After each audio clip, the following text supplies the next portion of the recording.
Thank you, Gary. I have to do something that I haven't had to do for a while, which is when I was in college, I was a javelin thrower at a place called Iowa State University, and we're in an old... Yes, that's right. We were in an old conference called back in the old days, the conferences were a little bit small. It was called Big 8. And so we competed against Colorado, and we competed against Kansas State, Oklahoma, schools like that, Missouri. And my left hand, which I'm holding this microphone in, to a javelin thrower is just something that you would prefer to cut off, if you're right-handed, because it's always in the way, and so it sets the angle. So tonight I'm running two objects up here, and so little did you know that javelin throwers are so dominant in one hand, right or left, that if I stumble and drop the microphone, you'll say, I never knew that. I thought those javelin throwers could be better than that. So anyway, here's what I'd like us to do tonight to the extent that we can. I'd like you to literally think quickly and even to some extent out loud. I'm going to hopefully leave enough time for comments and questions. But I want to just start off by asking you some questions about how things are going. So how many of you think that things are going really well? We're on a fantastic track. I'm not talking about individual, I'm talking about the country. Or how many of you think that we've got some problems to solve, a few issues that we need to address, and some new ways that we need to do things? So how many are on the side, everything's okay? How many think there's a few things we've got to work on? There's a few. All right. So how many of you believe that a lot of this rhetoric that we hear from some of the politicians that are roaming around is in fact the actual simplistic way the world works? And it's like this. That either we eliminate all taxes and all government and everything will be perfect, or equally outlandishly, we tax everyone until there's no reason for them to exist except to pay taxes. So how many of you think either of those models work? Well, no one in here thinks that, because no one here at least is openly foolish. And so it literally is the case that simple models don't work. Now, you know, we do live in a society of over 300 million people. We live in a state of almost 7 million people. It's not, you know, backyard fried chicken, you know, let's just sit around and sort of sing songs. The country's a little more complicated these days. You know, we've got millions of people flying in the sky. We've got hundreds of millions of people that are either being educated or working. We've got all these things that we're trying to do to make sure that we can stay competitive. We've got all these things happening, and there seems to be this simplistic debate from one side versus the other that just keeps saying, you're stupid, no, you're stupid. I haven't seen very many actual efforts to actually understand some of the roots of the problem, the base of the problems, the situation. I'm going to get rid of this microphone in a second because it keeps going back and forth. I'm just going to get rid of it. Can people hear me without it? Yes. That's on my left hand anyway.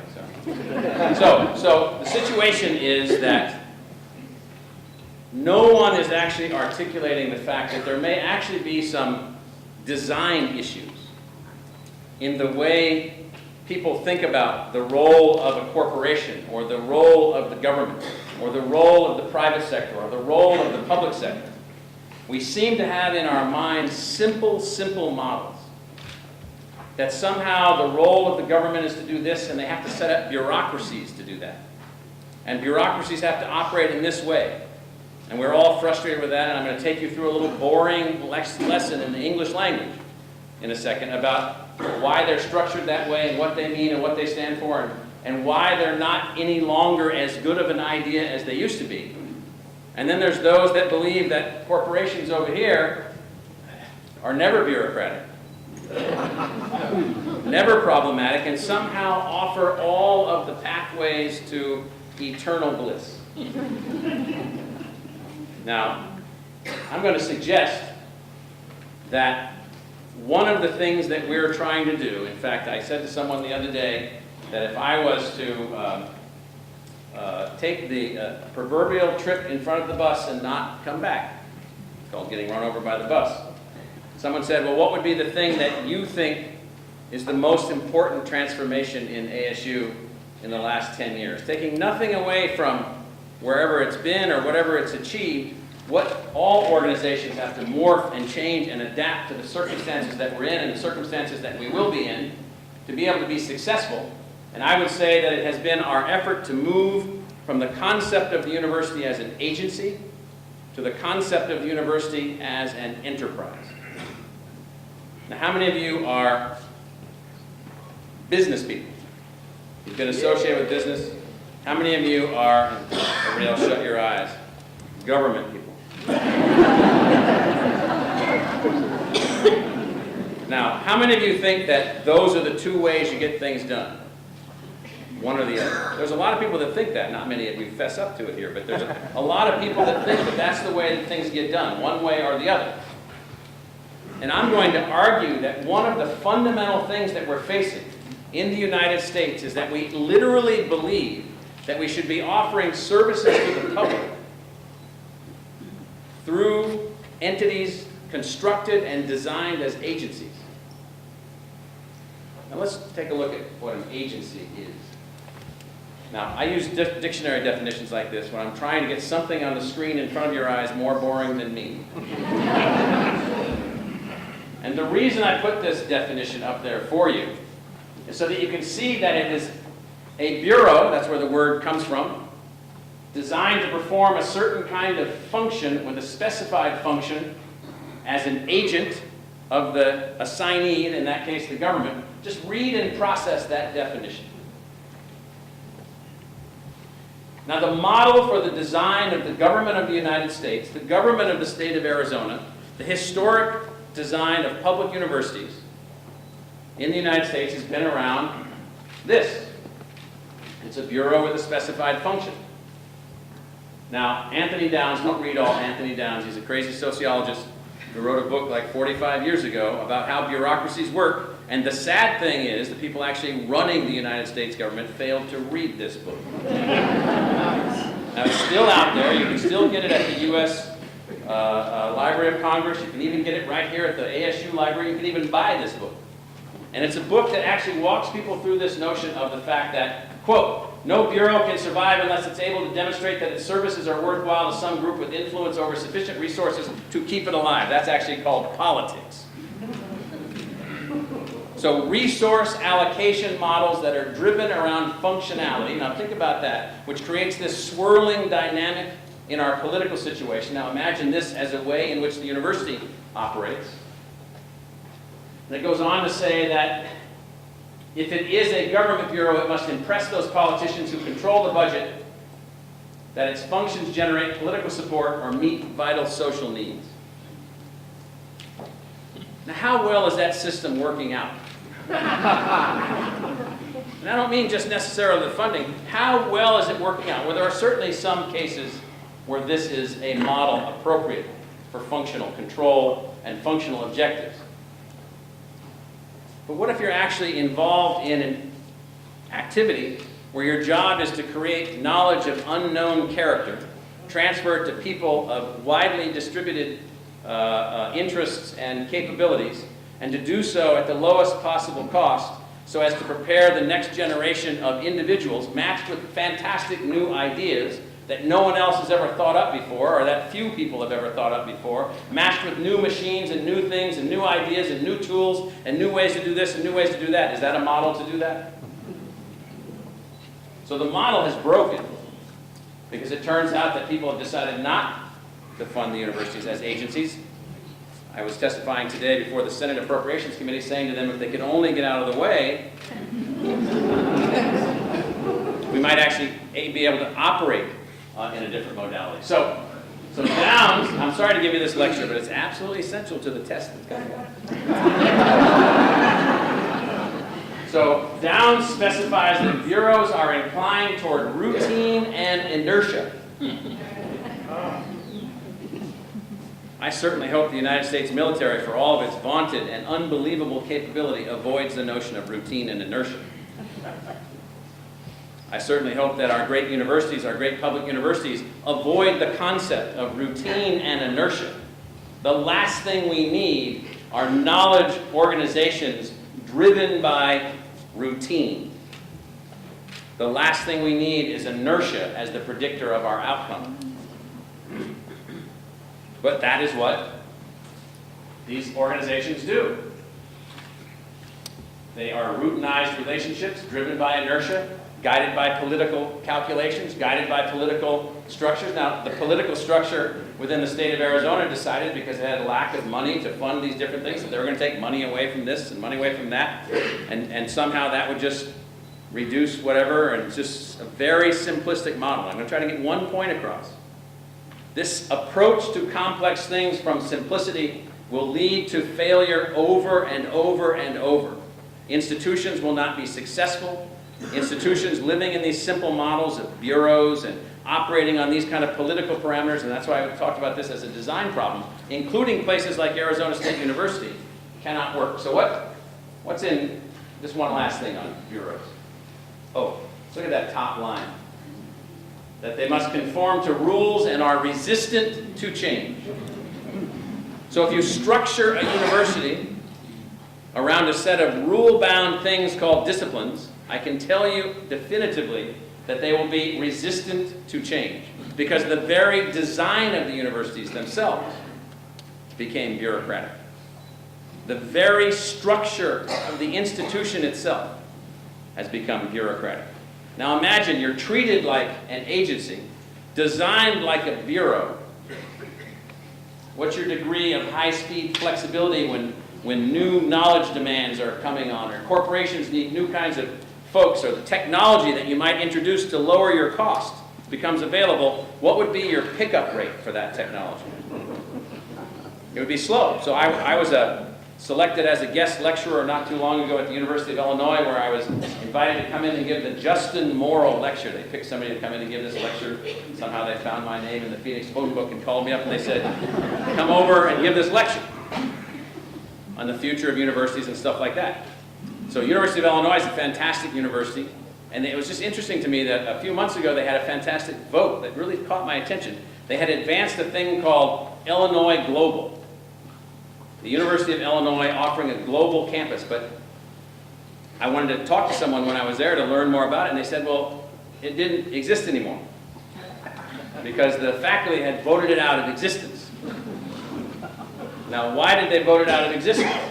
They voted it out of existence because they're resistant to change.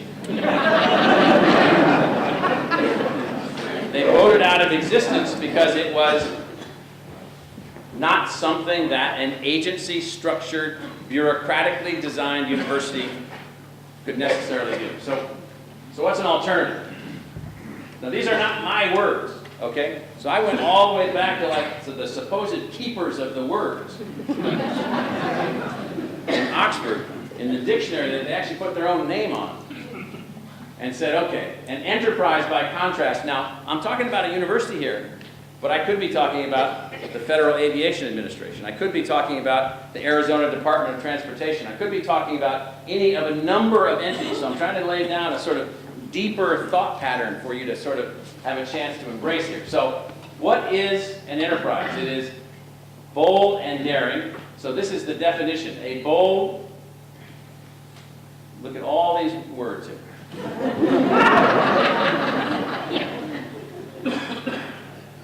Entrepreneur, entrepreneurial. These words aren't from me. Momentous, daring spirit. Now,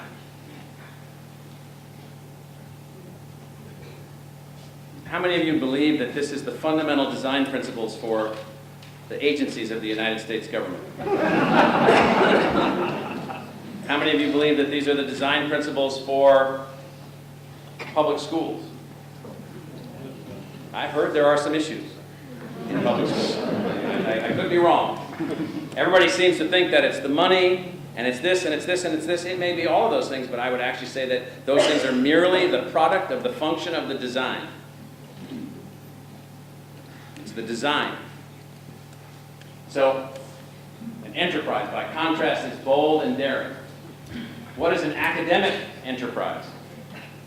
So let's see if there's any, who's like a lifelong professor sitting in the audience? Because this gives lifelong professors like gut aches when they see this. when they see the notion of academic enterprise, it's like, what is that? How can it be an academic institution and be an enterprise at the same time? One which is created in the spirit of creative risk-taking. Knowledge is brought to scale to spur social development and economic competitiveness. Academic enterprise and knowledge entrepreneurship. Maybe you could actually redefine a university as not a product of the government, but a product of the people, designed to serve the people, but to design to serve the people is what we call now, and the term that we use as we drive ASU forward is comprehensive knowledge enterprise, committed to discovery, creativity, and innovation in everything we do. How we're structured, how we teach, how we interact, how we advise. Not so much lately on how we play football, but we're working on that. We are working on that. And that's the most claps I've gotten so far. Like 3 people over there. Steve Evans and his buddies. And so this notion of academic enterprise and knowledge entrepreneurship, I just want to sort of rest here for a second and say, this is the path that we've been on for 10 years. This is the path at ASU that was laid down as a foundation for the 20 years before that to enable us to be able to do this. This is the path that we are taking to advance a university to perform differently, to not be controlled in a simplistic, outdated model of an agency or a bureau. Doesn't mean that there aren't places for agencies. This isn't one of them. This isn't one of them. So, as an enterprise, so imagine you have these different models. You have government agencies, you have enterprises, you have corporations, you have other kinds of entities that are out there. In this particular case, the way that I'm using the concept of enterprise is around this basic idea of the university as an enterprise is embedded in a competitive arena, producing knowledge capital. Knowledge capital, I'm trying to get you this basic point, including goods and services, and most importantly, human capital. And so these 4 concepts right here are absolutely important, we think, to what a knowledge enterprise does that produces knowledge capital, largely when it's embodied in the human form, students. Perpetual innovation. Are agencies perpetually innovative? Well, we just heard from Professor Downs, they cannot be perpetually innovative. They actually run a course. And their innovation may have been at the point of their creation to solve a particular problem, and then they run their course. Someone list for me the agencies of the United States government created since the 1850s that no longer exist. I'm listening. Well, no, the civil aviation, the thing, the civil board before NASA, all these other things, they're now a part of other agencies. They're still there. There's still a little seat, so there's a few, but there aren't very many. Thousands of creations, dozens of disestablishments, all running their course, no perpetual innovation. So when somebody comes along and says, maybe it's time to get rid of NASA, you're like, okay, probably. But that doesn't mean you give up. Maybe you need a different kind of enterprise. I wrote a proposal for the former NASA administrator, a classmate of Rick Shangros and mine from the Maxwell School a few years ago, and said, let's rename NASA the National Exploration Enterprise. And have private sector, public sector, every kind of focus that you can possibly imagine, completely funded in different ways, driven in different ways, advancing in different ways. Well, what do we have now? Right now we got a space station in orbit with no way to get there. I mean, you know that the space shuttles are all grounded. They've like lived their useful life, and the only way now is to go up in some ancient Russian tin can, strapped to a wooden chair. These chairs literally have wooden components. Get all the way up to the space station, then come back, and where do you land now? Somewhere in like Siberia, in the dirt. That's how sophisticated we are in 2012. We've taken our bureaucracy and allowed it to be rigid for too long. It doesn't mean that we didn't achieve great things. We did. It means that the model itself is incomplete, and we're trapped in this debate about taxes. We're trapped in this debate about who's going to pay for what. We shouldn't be paying for any of this stuff until we rethink how it's being done. And so this notion of how do you build an organization around the concept of perpetual innovation, always innovating. Who wants a university that gave up on innovation? Anybody? Who wants a university? This is a funny thing. So this is literally the case. So one of my jobs at Columbia University, where I was for 12 years, and I was one of the provosts there for 12 years, was to take a department called the Henry Crum School of Mines, which was founded during the Civil War, with an endowment, and it had more than 10 endowed professors and no students. So by 1995, when I was this is to give some sense of how this works. And so it had no students, none. All these faculty living off this huge endowment. So my job was to kill it, fix it, or move it in a different direction. So we moved it in a new direction. We created a new school, a school of earth engineering, earth systems engineering. We did all this stuff. We made all that happen, created that thing. That was the first new department at Columbia University since between 1948 and 1995. I just don't think that's perpetual innovation. Now this thing, edge of newness. So do you want the students that graduate from ASU? Sure, you want them grounded in science, you want them grounded in culture, you want them grounded in the humanities, you want them grounded in fundamental business principles. We focus on fundamental entrepreneurship as another area to ground students in. But do you want them taught old? Or do you want them at the edge of newness where from the way that we teach them they have the capability of learning anything? We're not there yet, but we'd love to actually establish a university and create a university to be able to create an environment where our graduates have the ability to learn anything. What is it that you need to know? What is it that you'd like to know? And so these concepts of deep competitiveness, edge of newness, ecologies of innovation, let's talk about that. If you're a bureaucracy, so I was an advisor once. I've been an advisor to like 25 different countries and traveling all over the world talking about how to use science to produce social and economic outcomes in different countries around the world. And then in the United States, I was an advisor off and on to different laboratories. And I went to a place once called the Lawrence Livermore National Laboratory of the United States Department of Energy to try to figure out how they could spend $1 billion a year on science or whatever they were spending and produce no spin-outs. Now you'd think, well, they didn't do the right thing. Or they did secret stuff. No. No, it wasn't any of those. It was the fact that they didn't operate in an ecology of innovation. They operated in an agency-oriented entity. And they couldn't do that, even though people wanted them to. It's not like nobody wanted them to do this and they couldn't get it done. They wanted them to do that, and I got sent in as a part of the team to figure out why they couldn't do it.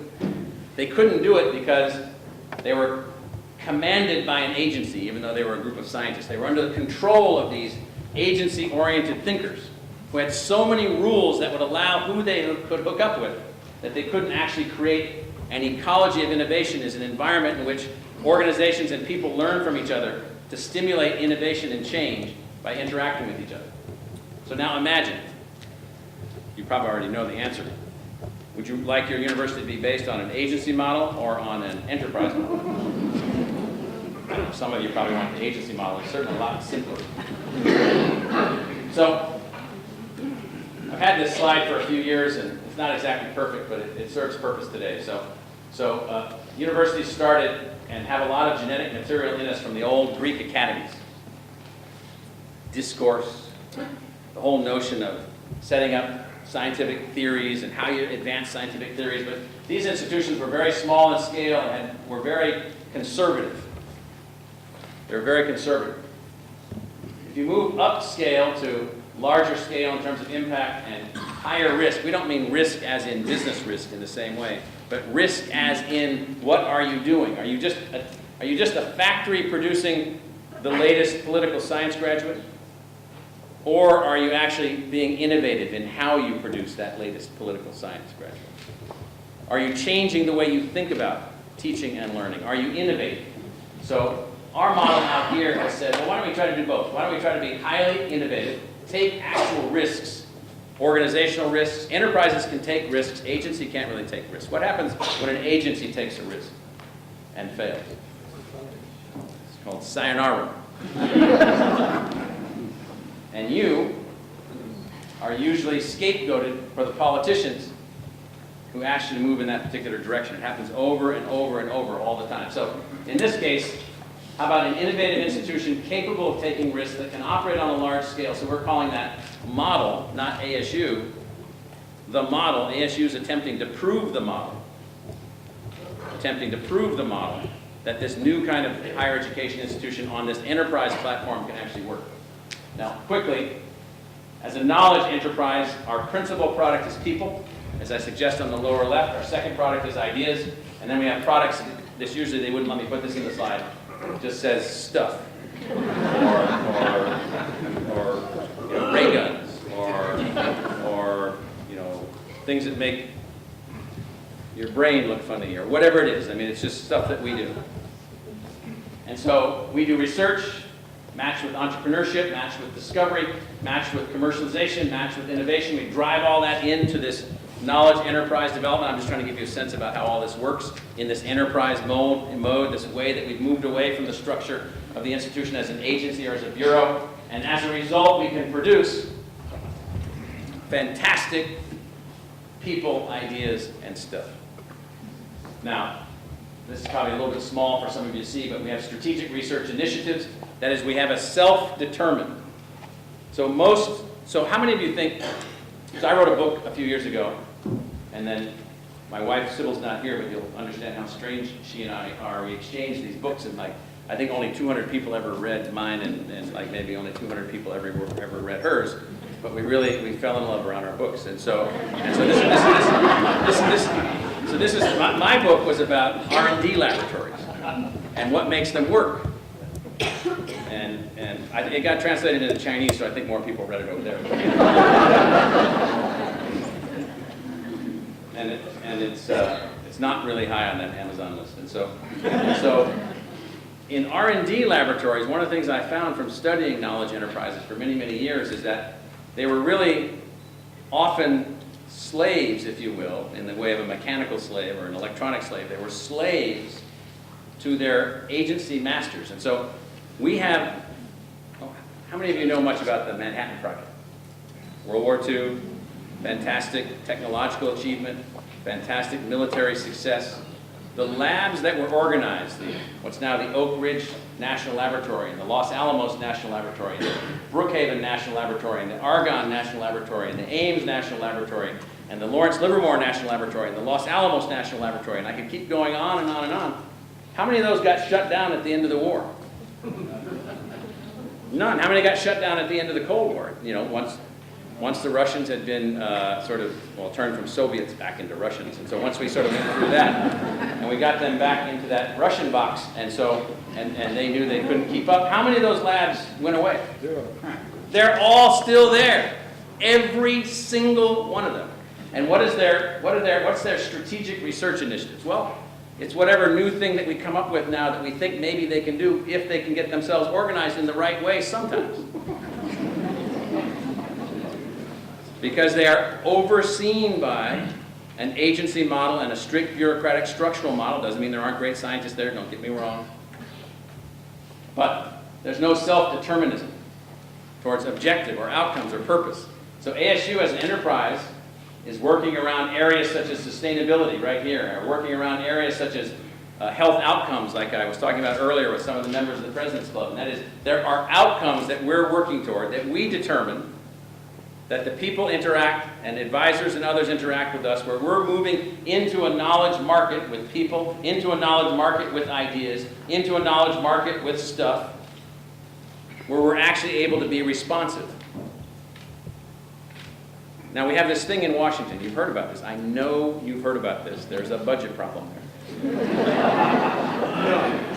And so we're taxing everyone at this level, and we're raising this much money, and we're spending this much money, and we'd like to cut some things, and nobody knows what to cut, and they're arguing and going back and forth, cut this, cut this, cut this, cut this, cut this. Why can none of it be cut? Well, Professor Downs outlined that reason for us. Because we have an elaborate political set of mechanisms around agency behavior in which Congress is completely bought into it, for which there are no alternative structures. And most public universities have been on this path, and we've worked very hard for 10 years to get ASU off the path. Now, how do we determine our research return on our investment? Let me go back. It's a pretty cute slide there. Inputs and processes produce a whole bunch of work, and then outputs and outcomes. And let me just focus on this key difference here. Outputs. What are outputs of a research enterprise?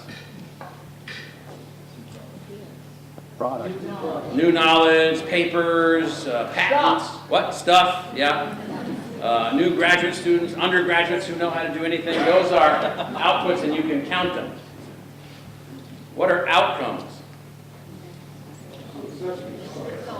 How about healthcare delivered at a lower cost to everyone with higher and better outcomes for citizens? Now, a few weeks ago, a couple months ago, I wrote this article at the request of a magazine called Nature Magazine. Now, most of you here never heard of Nature Magazine. Nature Magazine is a big deal science magazine. When they call you up and say, can you write something in 48 hours that attacks the very core of the National Institutes of Health,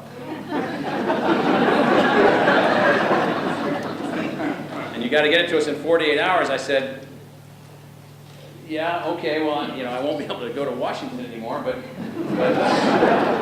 what are you concerned about? And well, here's what they were concerned about. So the agency called the National Institutes of Health was created in roughly the 1930s, evolved to be the National Institute, singular, of Health in the 1940s.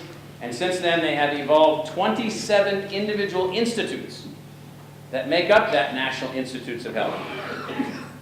And those 27 institutes last year spent $31 billion of your wallet.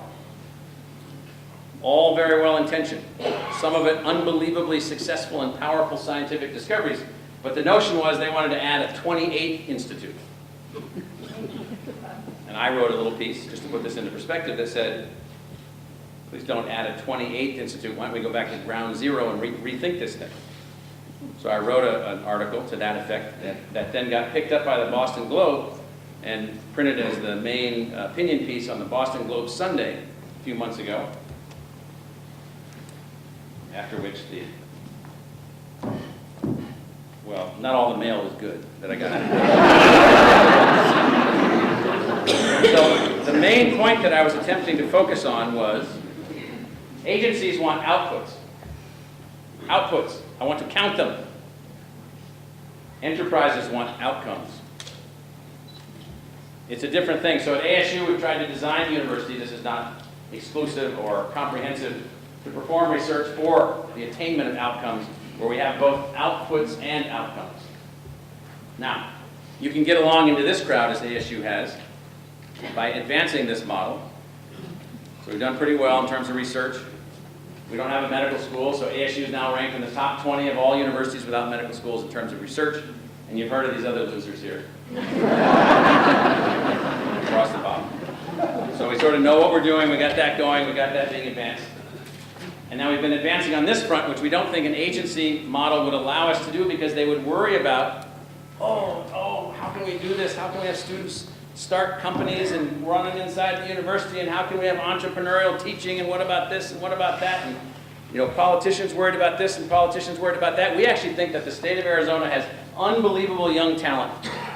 When inspired entrepreneurially through an entrepreneurial education program, through courses, students linking up with companies coming in, companies being started, the community engaged, economic development as their outcome, and the university acting not as an entrepreneur in the way that some of you are entrepreneurs as individuals, but as an enterprise entrepreneur, creating a teaching, learning, and discovery environment for entrepreneurial activity. We actually think that we can have an impact on the outcome of Arizona. Now, someone in here tell me how hard this would be able to sell to the Legislative Committee on Appropriations. And it's not their fault. These aren't bad people that are in the legislature. They're not. They're living inside a design where their objective is to fund agencies, to perform functions that agencies perform. It's the same thing that's going on in Congress. The model is antiquated. The model is too old. So, we've been moving forward as an entrepreneur, driving new things forward, new initiatives, Sky Song, all kinds of other things. We've got new projects going on, these things. I'm not even going to dwell on these. We've been trying to drive this forward as sort of a new way that we do things. But let me sort of end with this. This is our stated and vision for the university. And many of you, if not all of you, have seen this many times. To establish ASU as the model for the new American university, measured not by who we exclude, but who we include, pursuing research and discovery that benefits the public good, and assuming responsibility for the economic, social, and cultural vitality and health and well-being of this community. Design an agency for me that can do that. Design a simple model of public sector, private sector, government, corporation. Design a corporation for me that can do that. Design a corporation that can do it. Now, we have a lot of things that we want to achieve in Arizona. We have a lot of things that we want to achieve in the United States. And one of the most fundamental problems that we have is we're not innovating within our institutions. We have all these problems in K through 12. We have all these problems in the way government is working or not working or costing or not costing or health outcomes or whatever it happens to be. And you hear people, I mean, the airwaves are just full of this. All day right now, all the time. I don't know what happened in Florida, so maybe it'll get quieter after tonight. I don't know. Maybe somebody knows. Romney won. Romney won. So I'm not shaking for Romney, I'm just saying Romney won. I have to be neutral. And so I knew somebody would win. And so I just ask you, let's start with this as the vision. Let's say that you're the Citizens Committee that has produced this vision. This is what you would like your comprehensive knowledge enterprise to do. How would you like it to work? How would you like it to be funded? It shouldn't be funded only by taxpayers. That's an antiquated, almost silly model. Because if it's funded that way, how will it have to work? It will have to work in a different model. But how do you want it to work? ASU is 10 years in, after 20 years of preparation, into advancing Arizona State University as an enterprise for you, a comprehensive knowledge enterprise. So that's what we do. That's what this is all about. Thank you.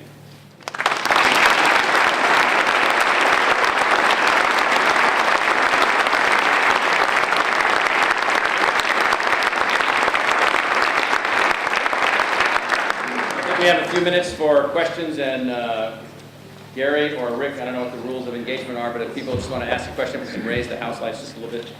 I can see where people are. There's microphones, supposedly. I don't know, what about up there on the upper deck? Somebody should go to people with their hands up, and if you could just say your name, that might be helpful to me so I can...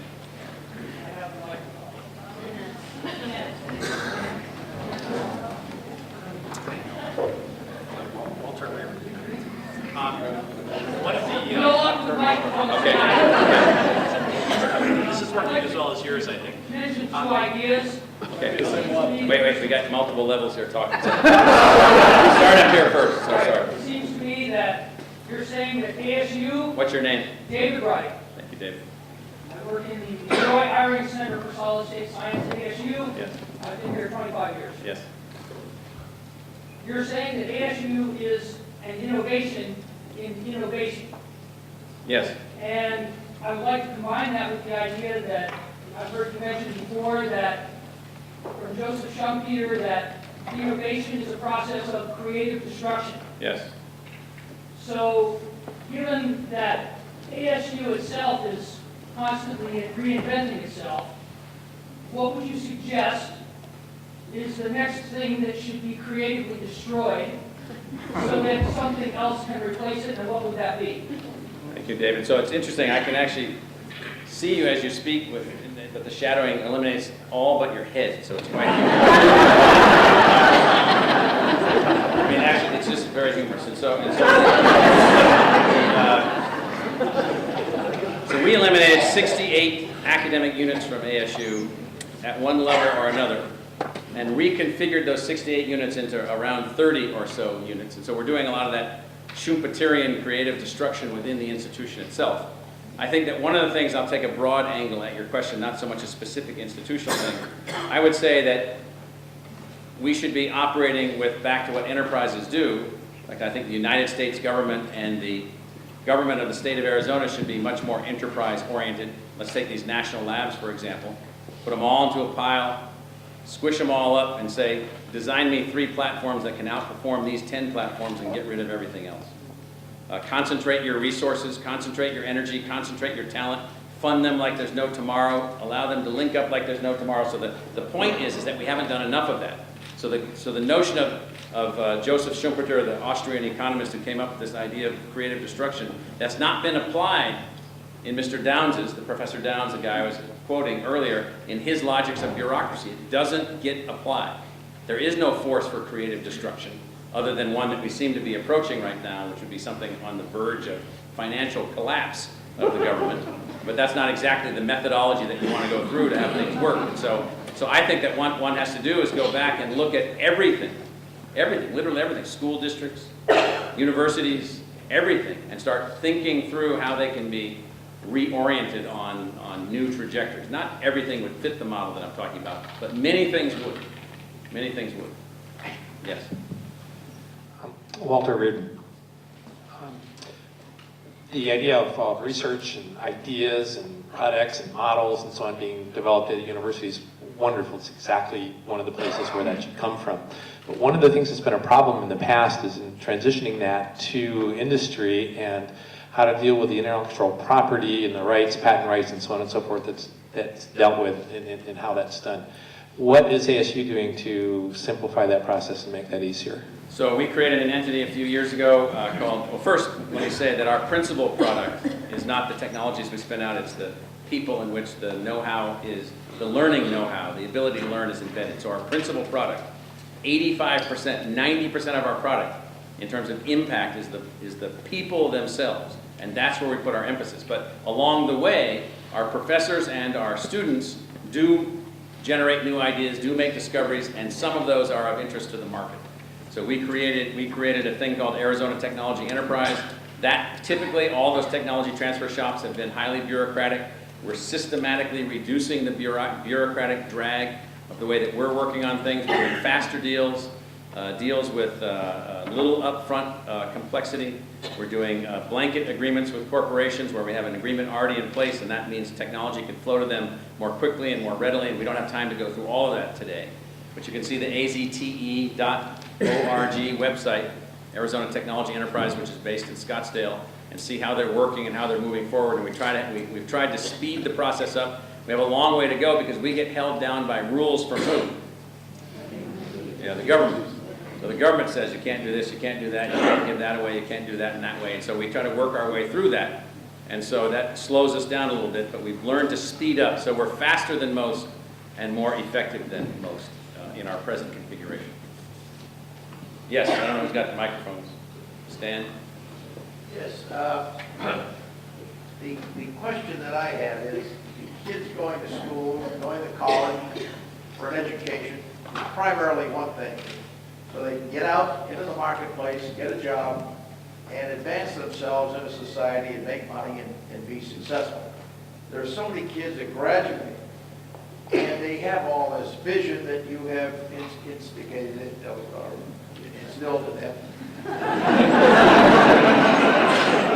any way we can. Anyway, Any way we can. and this is a good thing.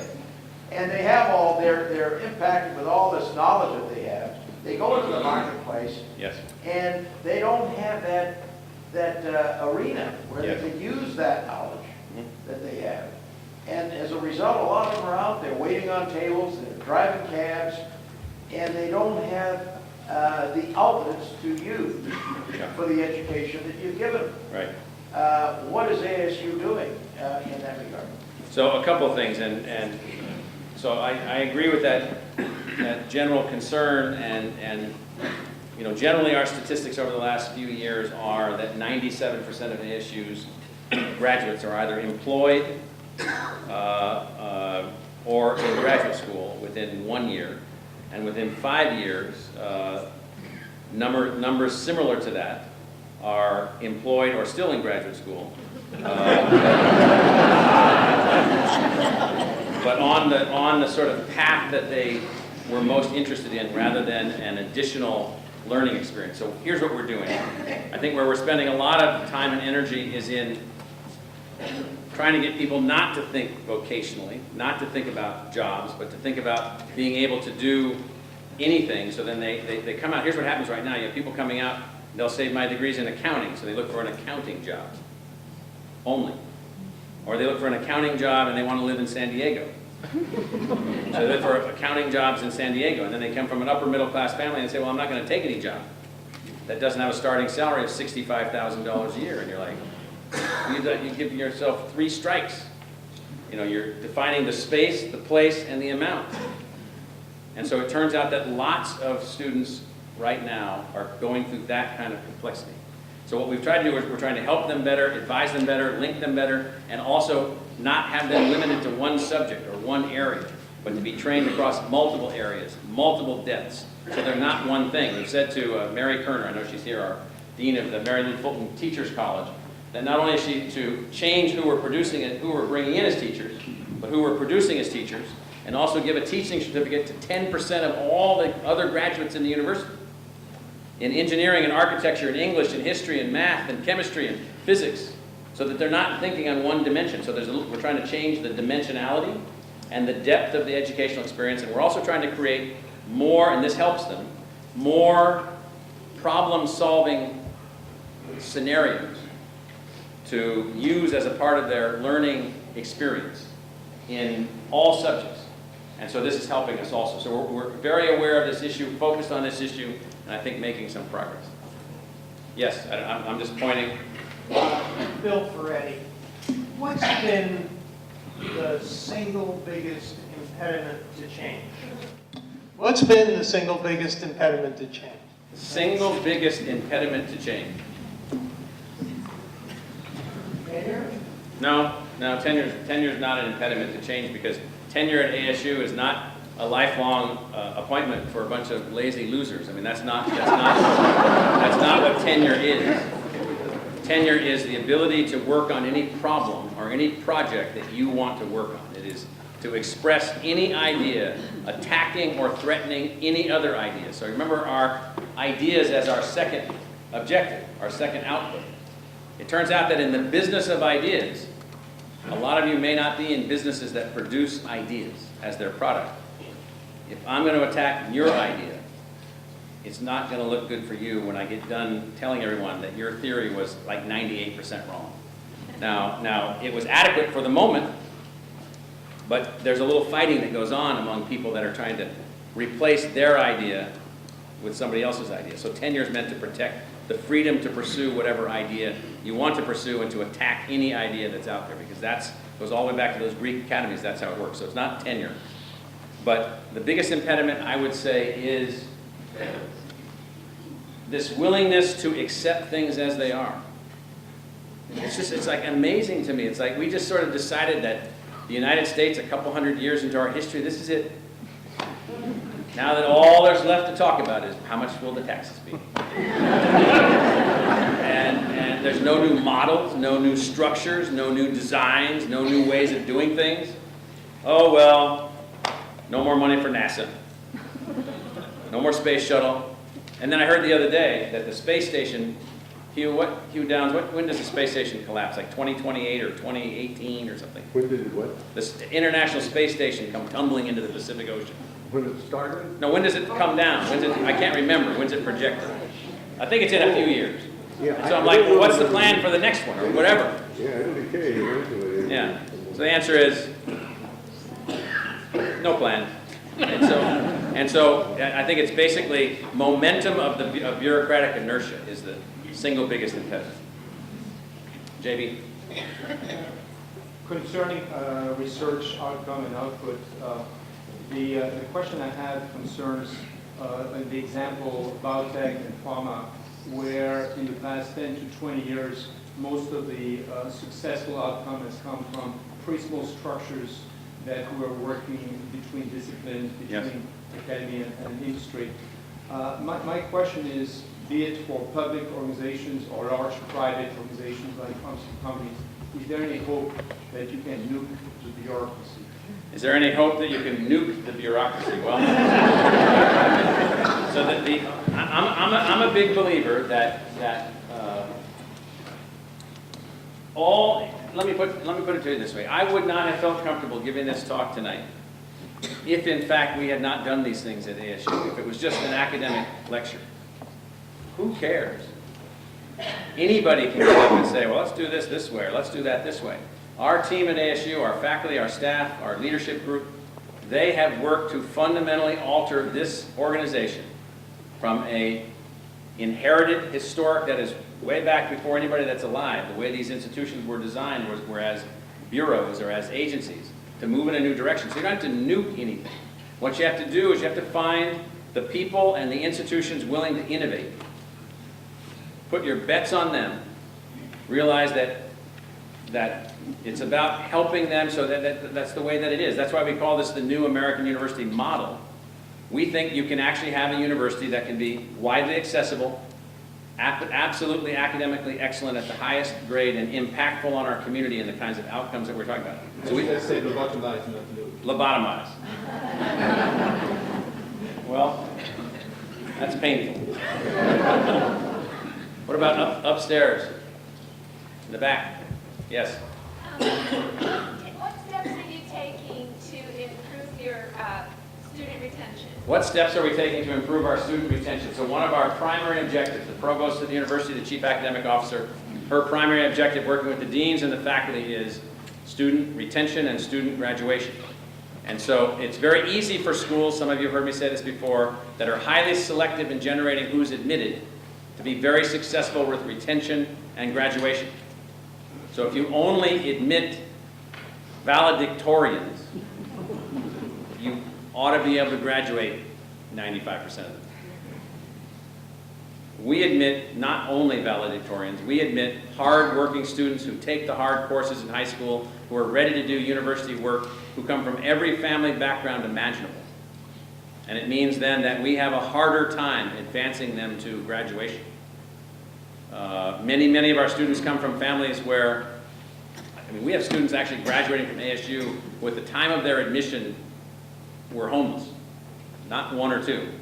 I'm just telling you, we have a very broad cross-section of students with very good ability levels. So we're focusing on new designs, new technology, new engagement, but more important than all of that, those are the means, is that we have made it the singular objective of the institution that we will operate and ultimately perform at the same level as elite, highly selective universities with hand-picked classes. We have set those as our objectives. Now, our retention rate is at record levels. And President Emeritus Core is here. He'll know when I say that our retention rate's at 84%. He'll know how hard it is to do that, how difficult and challenging it's been to get to that retention rate. The schools that are highly selective, that is very highly selective, only taking the upper couple percent, upper 5% of the high school class, their retention rates are 92, 93, 95. Our objective is 92. 92% freshman retention. We have added 7 points to our freshman retention in the last 5 years. Kent, isn't that about right? Kent Hopkins, our Vice Provost for Enrollment Management, is sitting right here. That's an unbelievable achievement with a long way to go. So the most important thing we've done is we've made it an unbelievable objective, because it turns out we want all the kids with talent to have access to what we have, and we actually want them to graduate. Excellent. Thank Thank you. So in the middle row back there, I see, I can't see who it is. Dr. Crow, you mentioned outcomes. Wait, I'd like to know, are these tested? If they're tested, is it internal or external to ASU? And are the people testing outcomes statistically innovative themselves? the answer is in the whole psychometric evaluation of the learning outcomes of our students, we use internal and external outcomes. We use peer-evaluated outcomes. We use whatever the state of the art is, and wherever the state of the art is going, that's what we apply to our students in terms of measuring outcomes. And we've gotten very good at that in the last 5 years, and cognitive-based learning systems and testing systems that have been developed have been helping us. So the answer is, in the general direction of your question, yes, we're not just counting our own corn seeds here. We have elaborate externally derived tests to help us to do that. Do you also look at outcomes, say, like with the Biotechnology Institute, et cetera? Yes, we look at, for whatever our institutes are and centers, we look at outcomes, and we're increasingly looking at output. It's easy for us to look at outputs, the way that I use the frame. The Piper Charitable Trust just gave us $10 million to actually concentrate within the space of health solutions or health outcomes to focus on how to better measure those and advance in new directions. So that's actually something that we're doing. So, Mort, go ahead. One of the concerns in higher education today is the cost of higher education. There are a lot of ideas floating around out there, one of which is the 3-year program that I think ASU is considering. But there's some other ideas out there, for example, the idea of non-degree credentials, Yes. which has been proposed, and things like badge systems, which I'm not sure I fully understand, but the idea is Like merit badges, right? able to give employers Yes. an idea of the skills and knowledge of people. Could you comment on some of these ideas that are floating around out there? So that's a very good question. It's an area that's very much an active area for innovation for us right now. We're launching a new lower cost platform in Lake Havasu City, Arizona, with the full support of the community, investment by the school district, investment by the community, investment by citizens. That's a lower cost platform. We built new platforms to link. We now have 8,000 students on automatic tracking into the university through certain degree programs from the community colleges to the university. On that particular program, that's 8,000 more than we had 24 months ago. That's a lower cost pathway to degree. We're very much, the challenge for us among the public research universities, if you line them all up and you look at whose cost to degree was the highest, guess what state that's in? It is in Arizona, New Jersey. And so the highest, Rutgers. And then you look at who's the lowest. In the lowest 3, it's us and a couple of others in terms of cost to degree already. And we're not satisfied with being in the lowest 3 of all of those institutions. We're looking to drive those costs down. Well, you drive those costs down by changing your semester clock, which we have done, advancing new technologies, which we have done, advancing merit badges, which we are doing, advancing learning outcome metrics, which we have done and are doing. So you work across all those dimensions at the same time. We've lowered our costs. We're continuing to lower our costs, the cost to degree. What we're interested in is how can a student move through at whatever speed they want to move through at? How can they move through on multiple dimensions and multiple subjects? And how can they do that at a cost which is affordable to them, affordable to us, and so forth. And as you know, from having been an academic for many decades, we live in a world where universities are ranked. You get a higher ranking the more you spend per student. You get a higher ranking the more you spend per student. We gave up on that. That doesn't really work for us. Last one. Last question, I'm told. Oh, right over here. Yes, sir. Yes, I have a question here. When you speak of the new American University, are you looking at making ASU and kind of a more of a macro concept of the Media Lab at MIT?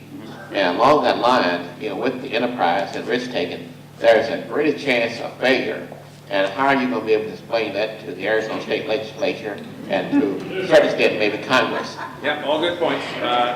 So the lab that the gentleman's referring to is the Media Lab at MIT, which was founded by a a gentleman by the name of Nicholas Negroponte. And Nick was able to advance that lab in a range of new ways of expressing models for learning, problem solving, manufacturing, conceptualizing, and so forth. And so that was an institute that produced ideas and know-how inside the Massachusetts Institute of Technology, heavily supported by a range of corporations and the government and a whole bunch of others. That was not a university by itself. That is, there were undergraduates that participated and lots of graduate students that got their degrees. And so the mission of MIT and the mission of the Media Lab was a little bit different, and so and risky. And they were also, by almost every estimation, wildly successful. Wildly successful in the new people they produced, the new ideas they produced, and the new stuff they produced. Now, our risk-taking, as I had on the chart, is not risk as if we're risking your children's education. We're not risking that. We're measuring that. We know what we're producing. We know who's being hired. We know how they're doing. We're even building tracking systems for our teachers that we're graduating and new kinds of things that we didn't do before. We're not risking that. What I mean by risk goes to more of the fundamental points that I'm talking about this evening, which is we're not willing to accept the structure as it is. So we're taking risks, if you will, on doing things in new ways while we're completely diligent to our people product, our principal product. We think that we will produce a better product, but we will never take risks. And I've thought about this a lot because we use the word risk and it has multiple meanings. We're not risking the outcomes of the students in the sense that they'll be like unprepared. They'll be unable to do things. So we started a school of sustainability. And I was talking with a mother, I don't know where she went, earlier about her child that had graduated from the School of Sustainability. Is she still in here? Right there in the back. Who now is employed in what business?